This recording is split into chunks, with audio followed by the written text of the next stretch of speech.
Good evening, everyone. Good evening, and welcome to lecture number 4 on the chapter Anatomy in Flowering Plants. This is going to be our second last lecture from this chapter Anatomy of Flowering Plants.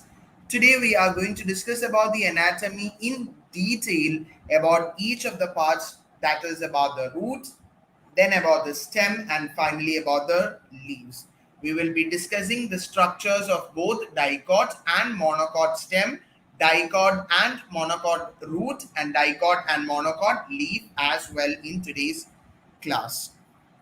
Okay, I hope you may give an active participation, and day after tomorrow we will take a live Menti quiz on this entire chapter, previous year questions and the expected questions. Okay, so without wasting our time, let's get into today's session. Those who have watched yesterday's lecture will get today's class 100%, or else you won't understand it too much clearly.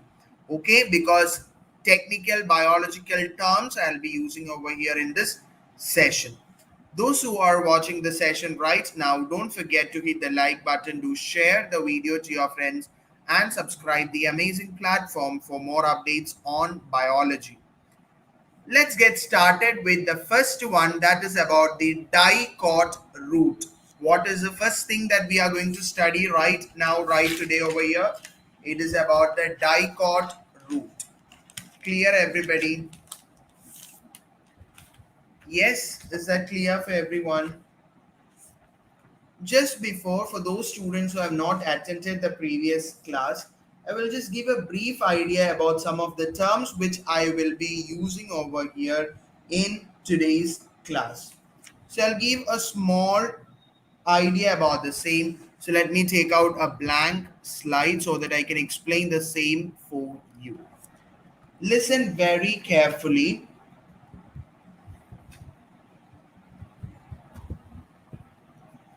First term that you have to refer is about the proto and meta. What is it? Proto and meta are the two terms, the very first two terms that you must pay attention. Proto and meta. Proto, if it is coming along with xylem, that is protoxylem, it is formed earlier, and metaxylem means the later formed xylem. Exactly like that, coming on to the phloem, protophlloem means the earlier formed one, and the metaphlloem means it is the latter formed one. Clear, everyone? Next two terms, a group of terms that you have to study is the entarch condition and the exarch condition. What is it? Entarch condition and exarch condition. These are the next two set of terms that you must pay attention. Clear? Clear, everybody? I hope you know what is entarch condition and what is the exarch condition as well. I hope. Done? Next set of group of terms that you must pay attention is about what we learned yesterday, that is open vascular bundle and closed vascular bundle. This is very important. The next two, that is 3 and 4, will be very important. Third one will be open vascular bundle and closed vascular bundle. Fourth one, oh my god,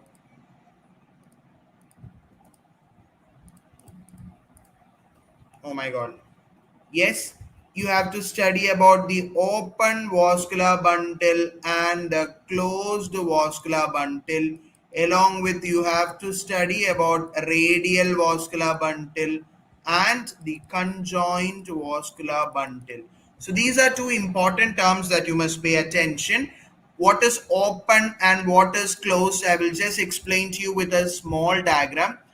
This is a vascular bundle, just imagine. Okay, just imagine if this is the xylem and if this is the phloem and there is no special tissue present, you will call them as the closed vascular bundle.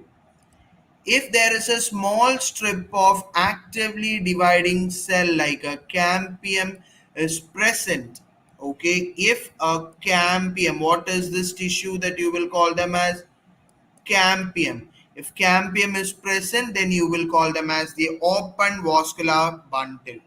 Is that clear? Coming on to the radial vascular bundle and conjoint vascular bundle, what you will see is over there is radial vascular bundle means those is having different radii. The xylem and phloem are arranged in different radii. Whereas the conjoint means the xylem and phloem are on the same radius. One more important point that you must pay attention over here is that radial vascular bundle is the characteristic property of root. So how to identify the given properties are of a root or a stem? If it is given the vascular bundles are radial, then it is the property of a root. If it is the stem, or if it is given like a leaf, then you will identify the same as the conjoined vascular bundle, which is actually the property of a stem or a leaf. So that is one. Then the open vascular bundle and closed vascular bundle, how to distinguish? Open vascular bundle will come for dicot stem, whereas closed vascular bundle will come thereby for a monocot one. Clear? So I've included everything in a single slide. Whatever points that you must necessary for today's class, I've included it over here. So let's get into today's session. The very first thing we have to study over here is what? We have to study over here is about Dicot Root. Okay, and here for our structural explanation, I'm taking a sunflower root. Okay guys, so I have took a sunflower root and I'm going to take the transverse section of the same. I'm going to take the transverse section of the same. When I cut the particular root and I'm observing it under the microscope, I'm going to observe four different structure. I'm going to see mainly four different structure, that is epidermis or epiblema, followed by the cortex, then by the endodermis, and finally by the innermost layer called the stele. What are the four components that we observe, or what are the four layers that will be observed in a dicot root? Epidermis, cortex, endodermis, and stele. Clear? Let's discuss the structures one by one. We are discussing about the root. We have already studied that for the root, the epidermis will lack cuticle. What is it? The epidermis will lack cuticle. Clear? Yes. And also you will see what in roots you will see unicellular root hairs. Unicellular root hairs can also be seen in case of the roots. Clear? So let's discuss one by one. So listen over here, that is the outermost layer that you will observe is the epidermis. There are the extension of the epidermis, unicellular extension of the epidermis, you will call them as what? Root hair. That is, these are the root hair which helps in the absorption of water and minerals from the soil.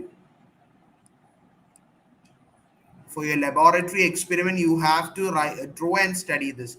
So this will help in the absorption. This will help in the absorption of water and minerals from the soil which are necessary for the plants. Just below the epidermis, okay, this is the epidermis layer, okay, this is the epidermis layer. So just below the epidermis layer you will find what?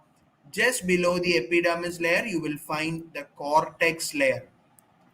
What you will find? The cortex layer. The innermost part of the cortex layer you will call them as what? Endodermis.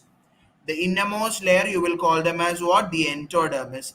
Inside the endodermis, all those tissues, all the plant tissue that comes under endodermis or that comes after or inner to the endodermis will constitute the stele. So all these structures together we will call them as what? The stele. The stele will consist of small narrow pith, whether it may be large or big whale, large, small or whatever we'll study. So pith is an important determining factor to distinguish between a dicot and a monocot root. Then the arrangement of protoxylem and metaxylem, entire condition or exar condition, that is again important. Pericycle and the phloem. These all comes under the structure called stele. So firstly, you are going to observe the epidermal tissue system. Just below that, you are going to find the ground tissue system, which consists of cortex, endodermis, and all. Then to the inside, you will find the vascular tissue system as well, what we have learned in the last class. Let's discuss the structure number 1, that is the epidermis. Okay, what is actually epidermis? Epidermis is actually the outermost layer. Okay, it is the outermost layer. The epidermis of the root, since it lacks cuticle, you will call them also as epiblema. What you will call them also as? You'll call them as the epiblema. And the cells of the epidermis will protrude as unicellular root hairs. What is it? Unicellular root hairs. So these are some of the structure you must learn about the epidermis. Towards the end of the class, as a quick revision, I will make out a table in order to just make you identify the differences between a monocot and a dicot. First, we will be learning about the dicot root, then about the monocot root, then about the dicot stem, after that about the monocot stem, then about the dicot leaf, and then finally the monocot leaf. And towards the end of the class, when we summarize the entire topic, I will make out a table for you to just to identify you between the dicot and monocot. Okay, right now when we are studying it in detail, I'll just tell you about that. Next, coming on to the next structure, which is the cortical region or the cortex. Very important point in case of dicot root. Just learn this. In case of the dicot root, you will consist of thin-walled parenchyma cells with intercellular spaces is constituting the cortex layer. Okay. Parenchyma cells is actually making up the cortex region of a dicot root. Coming on to the structure number 3, which is endodermis. Endodermis is actually the innermost layer of the cortex. What is endodermis? It is a, don't get confused with endodermis, epidermis and epiblema. Epidermis and epiblema are almost the same. Endodermis is the innermost structure that is coming under the cortex. Okay.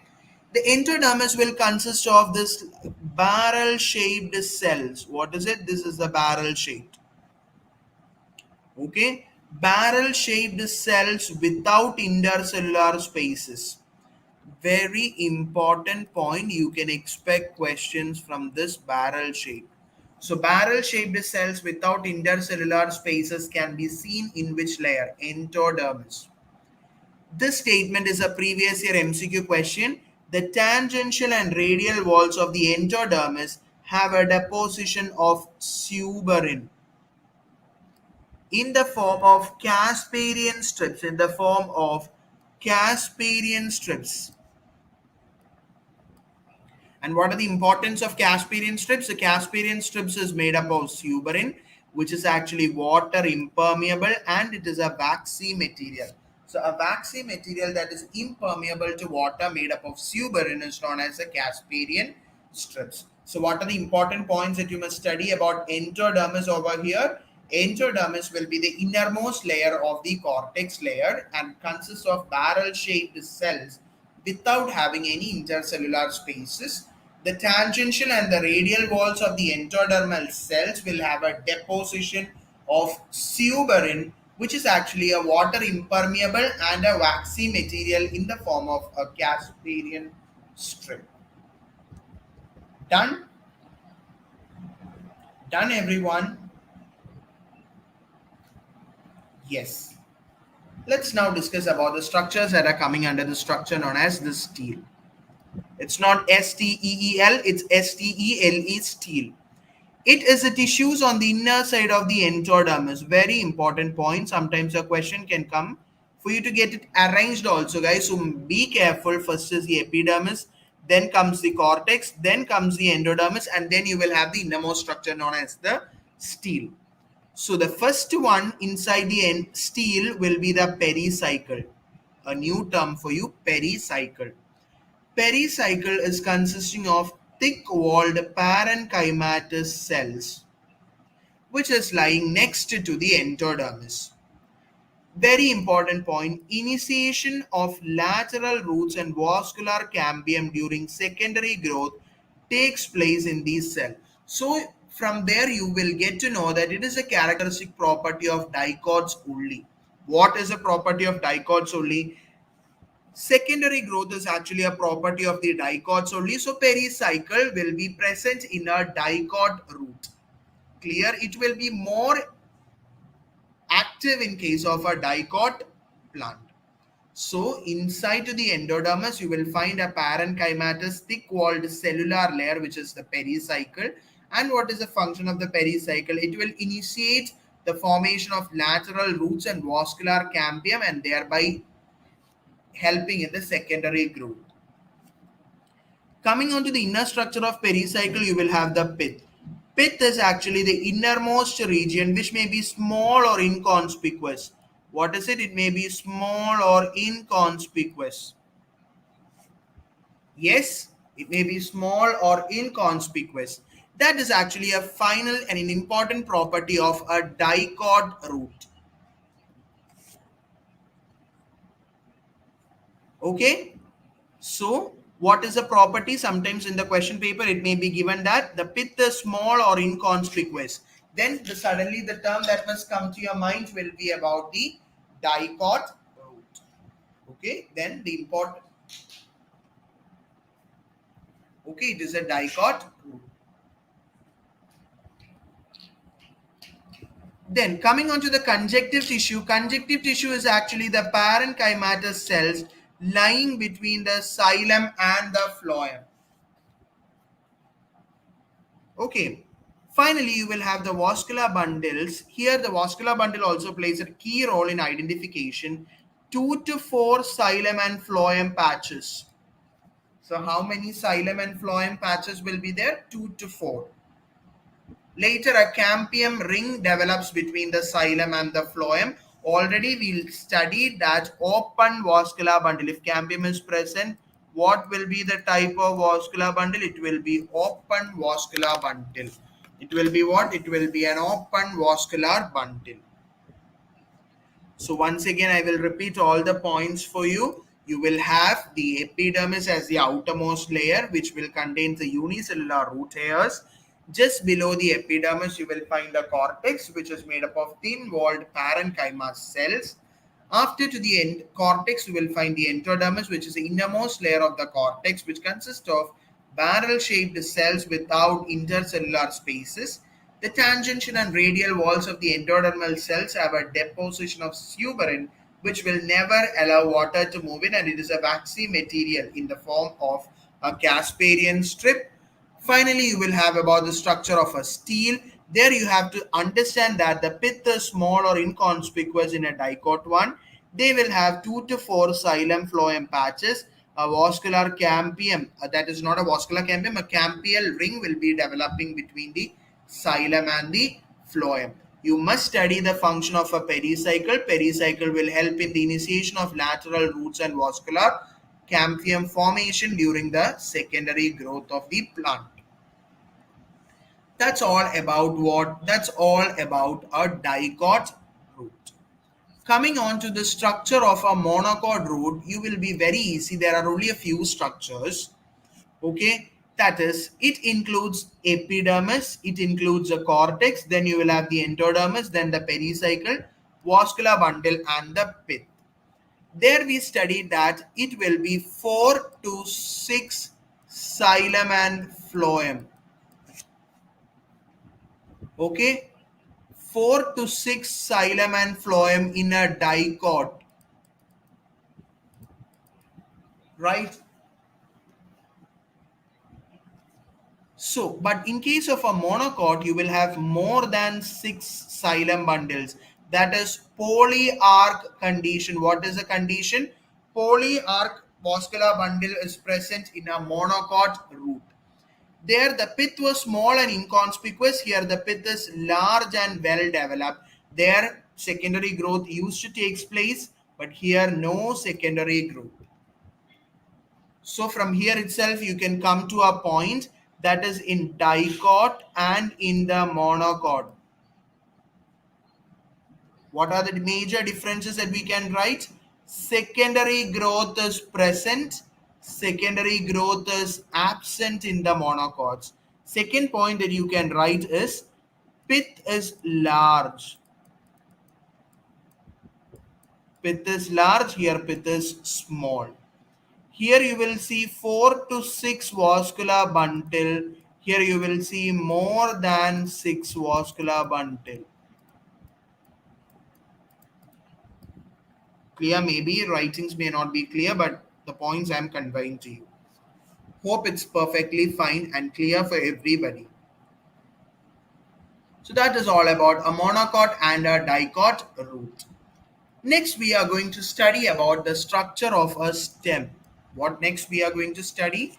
About the structure of a stem, and firstly, the sample that we are going to take about is a dicot stem. In the dicot stem, the outermost structure will be what? Epidermis. Epidermis is always the outermost protective layer. Since we are discussing about or dealing about the stem, there you will see the presence of cuticle. And you will see also about if stem hairs are present, they will be multicellular trichomes.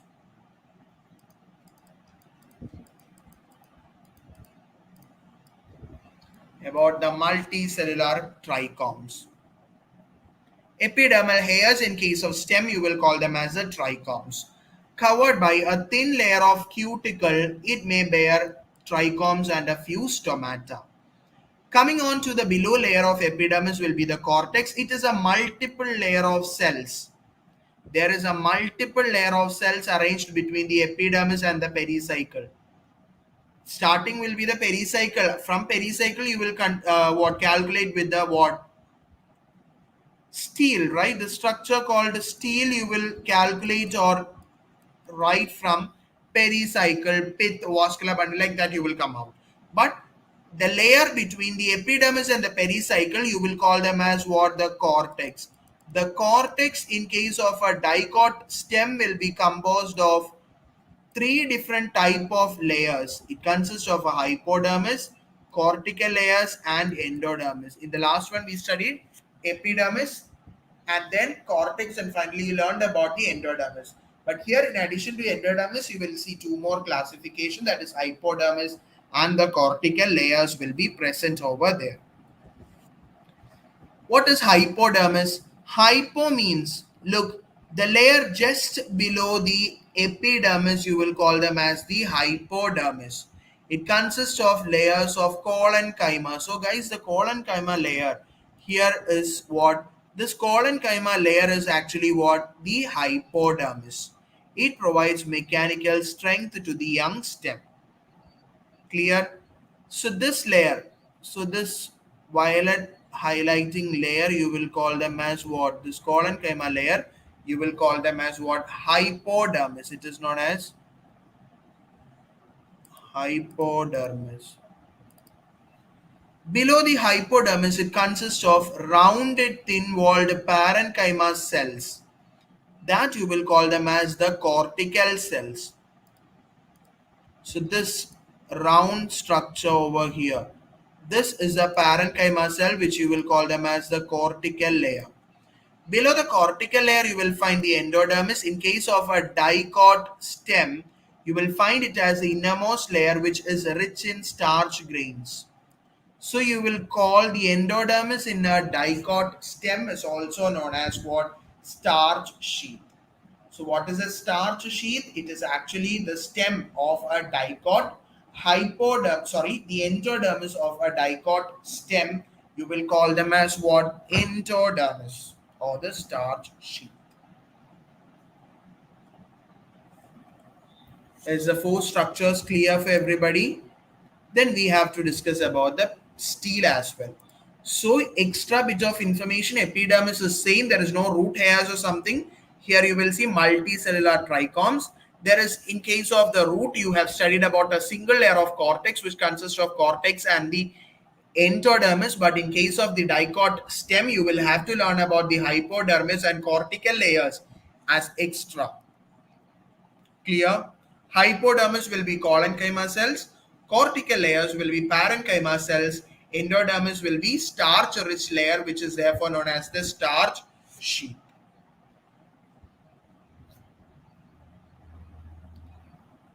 I hope my audio is perfectly fine and clear for each one of you. Next, we have to learn about the structure known as the stele. What is the next structure that we have to learn about? We have to learn about the stele.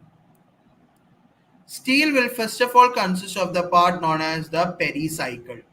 Pericycle is present on the inner side, okay, inner side of the endodermis and above phloem as semi-lunar patches of sclerenchyma. So what is the importance of pericycle? Pericycle is actually present on the innermost side of the endodermis as semi-lunar patches of sclerenchyma. This is the pericycle. It is found as semi-lunar patches of sclerenchyma. Just below the pericycle, you will find the medullary rays, few layers of radially placed parenchyma cells between the vascular bundles. Then, very important points. Vascular bundles are large in number in a dicot stem. What are the properties? Conjoined, open, conjoined. The term conjoined will refer to you that the given structure is a stem. The term open will give you another clear idea that it is a dicot stem. Clear? It is belonging to the dicot. So conjoined, stem, open, dicot. So that is how you identify. Their ring arrangement, the vascular bundle is arranged like a ring arrangement, is a characteristic of dicot one. And you will also see the entarch condition. One more point will be included. If it is mentioned like entarch condition, it is a dicot stem. It is actually the structure with the stem you have to identify. Since here we are telling it is the dicot stem. Pith is the central part with a large intercellular space. Look how is the pith. Look how is the pith over here. A large pith, right? Generally you will find large pith in monocot. But in dicot stem you will find what? Large pith. How to identify it as a stem or a root? The vascular bundles will be conjoined and open in a dicot stem. Coming on to the structure of a monocot stem, it includes epidermis, sclerenchymatous hypodermis, vascular bundle, large conspicuous parenchymatous ground tissue. Okay, there is no separation. In dicot plant or in a dicot stem, in the cortical region, the cortex was actually divided into hypodermis, cortex, then into endodermis. But in case of a monocot stem, you will find only a large parenchymatous ground tissue. There is no further separation. Okay, there is no further separation of ground tissue. Only a single layer of parenchymatous ground tissue system is present. Coming on to the vascular bundle, it will be many and scattered. What was the feature of a dicot stem? It was actually many, but it was in a ring-like structure. But in case of a monocot stem, it will be scattered out. Okay, the vascular bundles are actually scattered. Then coming on to the structure, again, conjoined. When you hear the term like conjoined, the thing that comes to your mind will be what? Stem. The thing that comes to your mind will be the stem. When it is coming on to the term like closed, the term that comes to your mind will be it is a monocot. So reading it together, it is a monocot stem. If it is conjoined, always remember it is a structure of a stem, and if it is radial, always remember it is a structure associated with the root. And if it is an open, then also then the thing that must comes to your mind is open is always a property of a dicot, because in the open one you will have a vascular cambium, not vascular cambium, you will have a cambial tissue which is actually helping in the secondary growth. Clear? Phloem parenchyma is absent. Water containing cavities are present within the vascular bundles of a monocot stem. NEET 2013 or AIPMT 2012 question. NEET 2013 or AIPMT 2012 previous year NEET MCQ question. Water containing cavities are present in the vascular bundles of, it is present in the monocot stem. So maybe like in the option they may not be giving like a dicot, monocot at all. They'll be giving you certain examples of monocot and dicot plants from which you must be able to identify this same. Clear? Next, coming on to the structure of a leaf. Before we discuss about the leaf, I have to just convey to you a very important idea that is very important. Just imagine this is a structure which I am drawing as a leaf. The leaf might not be very much beautiful. Just for your identification, I am just drawing.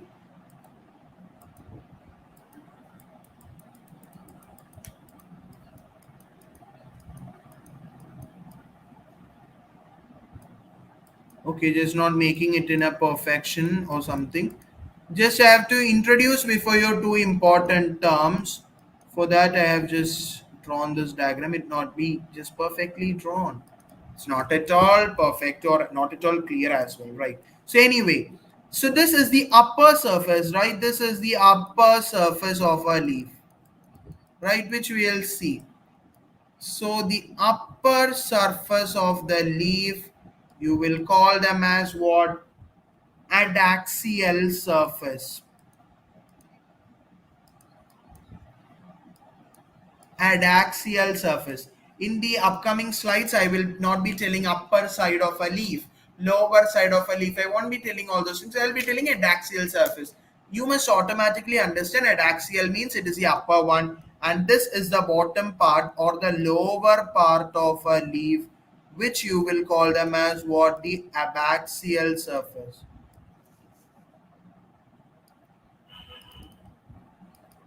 You will learn about what? Abaxial surface. So adaxial surface and the abaxial surface are two important points that you must pay attention over here.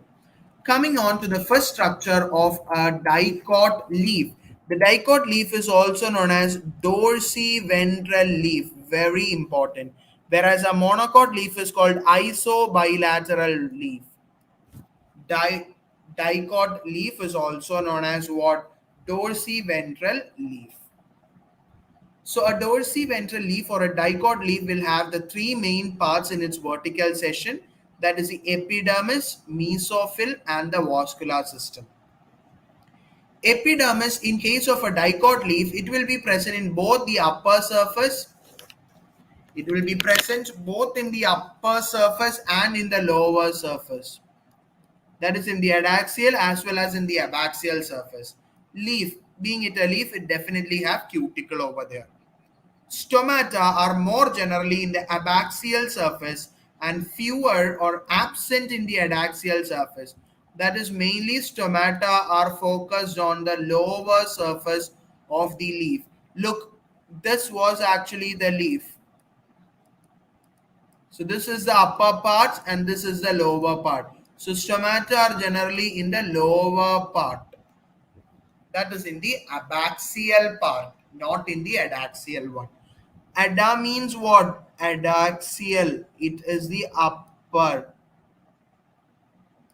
What do you mean by abaxial? Abaxial means it is the lower. You must pay attention. Questions can come to trick you. Clear? Yes. Coming on to the mesophyll, you will have mesophyll as a tissue between. This is the upper epidermis. This is the lower epidermis. So all the tissues between the upper and the lower epidermis, you will call them as what? Mesophyll. And what is the component of mesophyll? Mesophyll is made up of parenchyma cells. They contain chloroplasts for photosynthesis. Mesophyll layer in a dicot leaf is mainly in a dicot or a dorsiventral leaf is mainly of two types, that is palisade parenchyma and spongy parenchyma. Palisade parenchyma means it is just like elongated cells which are arranged just like this. Okay, just like this they are arranged. So they are adaxially placed, made up of elongated cells which are placed vertically and parallelly. Clear? Which are placed vertically and parallelly like this. So that is actually palisade parenchyma. They are placed on the adaxial surface and they are elongated cells. Coming on to the spongy, so this is a palisade mesophyll. Coming on to the spongy, they may be oval, round, or loosely arranged like this. No, apart these are also, then you can just, sorry, I've just made it wrong. Just look it over here. This with a large spaces in between. They may be large, oval, or round, which are loosely arranged. It extends to the lower epidermis, and there are numerous large spaces and air cavity between these cells. So what was the first point that we discussed? Abaxial and adaxial surface. Stomata are more common in the abaxial surface or on the lower surface than on a larger or on the upper one. Coming on to the mesophyll, all tissues that comes below the upper and the lower epidermis or inside between the upper and the lower epidermis, you will call them as the mesophyll, and it is made up of parenchyma. It contains chloroplast for photosynthesis. Mesophyll in a dicot or a dorsiventral leaf has two parts, that is a palisade and spongy one. Palisade will consist of elongated cells which are placed vertically and parallelly. Spongy means they may be oval, round, or loosely arranged. They may be in a very loosely packed one. Coming on to the vascular system are mainly concentrated in the veins and the midrib. Okay, their size varies based on the size of the veins. Vascular tissues are surrounded by thick-walled bundle sheath cell. Bundle sheath cells are present in a dorsiventral leaf. Coming on to the monocotyledonous or isobilateral leaf, anatomy of monocot leaf is same as dicot leaf in many ways. It shows the following differences. Only we have to study the differences mentioned below. Stomata are seen in both surface. Okay, in a monocot or isobilateral leaf, stomata are present on both the abaxial and the adaxial surface, whereas in a dicot leaf, stomata was present only in the lower side. Okay, mesophyll is not differentiated into palisade and spongy parenchyma. So mesophyll is not differentiated. Next point is what have been asking as a very important previous year question for the past few years in case of grasses. Certain adaxial epidermal cells along with veins modify into large, empty, colorless cells which are referred to as the bulliform cells, which absorb water and the leaf surface is exposed. This is a previous year question. When they are flaccid due to water stress, leaves curl inwards to minimize water loss. So when the bulliform cells are flaccid due to water cells, the leaves will curl inwards to minimize the water loss. This statement is a PYQ. You can search out for that. Clear? So stomata will be present on both the surface. Mesophyll is not differentiated. Grasses will have additional bulliform cells to minimize the water loss, and also you will find parallel venation is reflected in near similar sizes of vascular bundles. You must study the labelings of all these diagrams which have been mentioned. Right from this diagram number 1 onwards, you must study all those structures, labelings mentioned over here. Then I'm going to tell you about a small important thing how to distinguish before we end the class. Just have to tell you about the thing. Firstly, we are going to study about the monocot and the dicot root differences and similarity.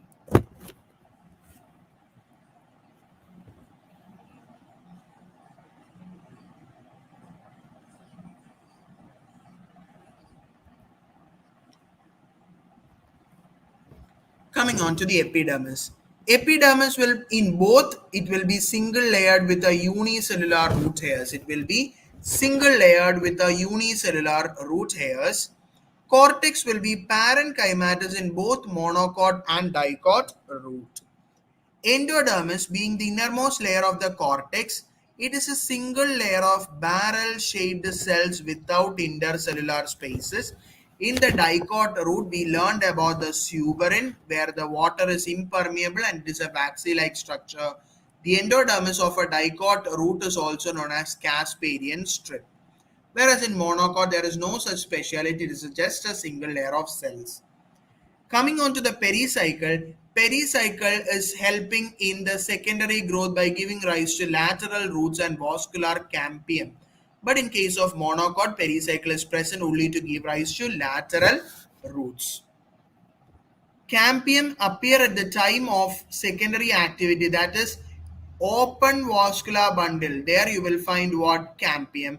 Here you will find in monocots you will always find a closed vascular bundle. So cambium is absent. Secondary growth will always takes place in a dicot plant, whereas in monocot it won't affect or it won't takes place.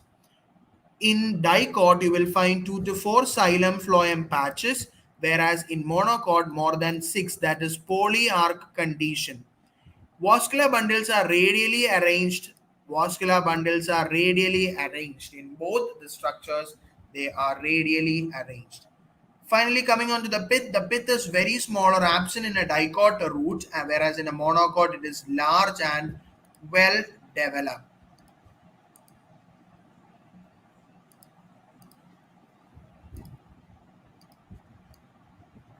Clear? You can just take a screenshot of the entire slide. I have explained each and every point about the epidermis, then about the cortex, then about the endodermis, then about the pericycle, cambium, secondary growth, vascular bundles, and finally about the pith as well. We have included in the slides and have explained it detail, and we have done the quick recap of the same as well. Each and every point: epidermis, cortex, endodermis, pericycle, cambium, secondary growth, vascular bundles, and the pith. I will erase this for you. You can take out a screenshot of the slide in order for your kind information. Or soon after the session, I will provide the PDF. That is not the PDF, this 3 slides, the upcoming 3 slides, the tables in the Telegram group for your kind information. Clear? Coming on to the next structure, I hope it may be clear. I'm not sure. The slide is the writings are very poor. Dicot stem and monocot stem. Trichomes are there in a dicot plant. This is a point which I missed. This is a point which I just missed. Look over here. In monocot, you will never find trichomes. Hypodermis is colon chymatous in a dicot plant, whereas it is scleron chymatous in a monocot one. Cortex is parenchymatous in both. Endodermis is a starch sheath. Endodermis is present in a dicot. Endodermis is absent in a monocot. Pericycle is present in a dicot. Pericycle is absent in a monocot. Medullary rays are present in a dicot. Medullary rays are absent in a monocot. Vascular bundles are conjoined open with endark protoxylem, whereas monocot you will find conjoined closed vascular bundle. Pith is present and a large pith is absent in a monocot. Cambium is present for secondary growth. Cambium is absent since you will never find any secondary growth. Secondary growth occurs, secondary growth do not occur. These are some of the important points which I would like to convey to you over here.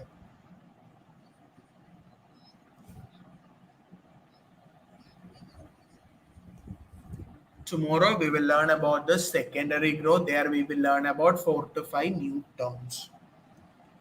Okay, there we will learn about 3 to 4 new terms, which is very important. So these are some of the features that we have to study from the anatomy of a dicot and a monocot plants. Clear?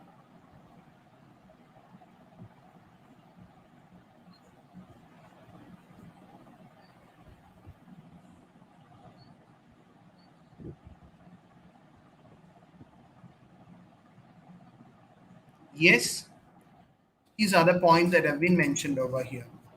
Coming on to the next structure, it is about the dorsiventral leaf and about the isobilateral leaf.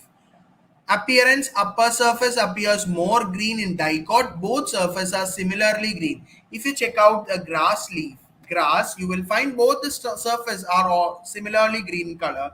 But if you go and collect the leaves of a dicot plant, the upper surface appears more green than the lower one.